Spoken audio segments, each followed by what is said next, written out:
কারোর চেহারা দেখি করে না, অর্থ সম্পদ দেখি করে না, জায়গা জমি দেখি করে না। মানে যা আমি করেছি, যদি আপনি আমার দেশে যান শোনেন, সবাই বলবি যে এই মিজাক জান তো পুঁতি ফেলা দেন একদম। ওর জন্য আমার সোনার জীবনটা আমি নষ্ট করে দিছি একদম।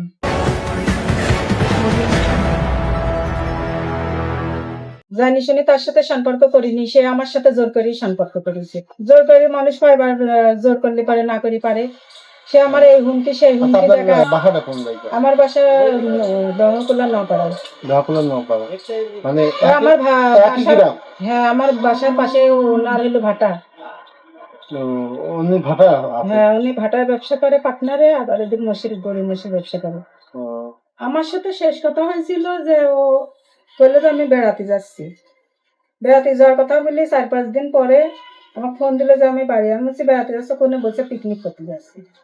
কার সাথে যাচ্ছে, কোন যাচ্ছে, এই কথাও আমার বলি। লাশও পাইনি, খোঁজও পাইনি, খবরও পাইনি। তারপরে দেখেন আমার একের পর এক এই না সেই হতেই আছে, থাকতেই আছে, করতেই আছে। রশিদাজির কাছে জানতে চাইছি, রশিদাজি বলেছে আমার এখান থেকে এরকম কোনো পিকনিকের লোকজন যায়নি।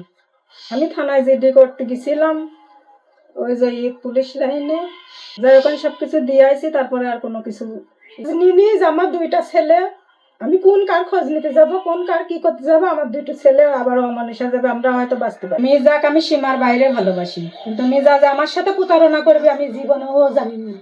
সবকিছু দিয়েই তো ভালোবাসি, সবকিছু দিলে তো রাখি ফেছি নাকি কোনো কিছু, যেটুকু বাকি হয়তো কাজকে দিতে আইছি সেটাও চাইলে আমি দিয়ে দিতাম মিজাক। না, আমার বাড়ি বাসা বাড়ি আমার স্বামী আমার নামে রেখে দিয়েছে।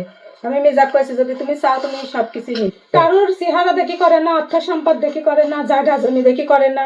মানে যা আমি করেছি, যদি আপনি আমার দেশে যান শোনেন, সবাই বলবি যে এই মিজাক জান তো পুঁতি ফেলা দেন একদম। ওর জন্য আমার সোনার জীবনটা আমি নষ্ট করে দিছি একদম।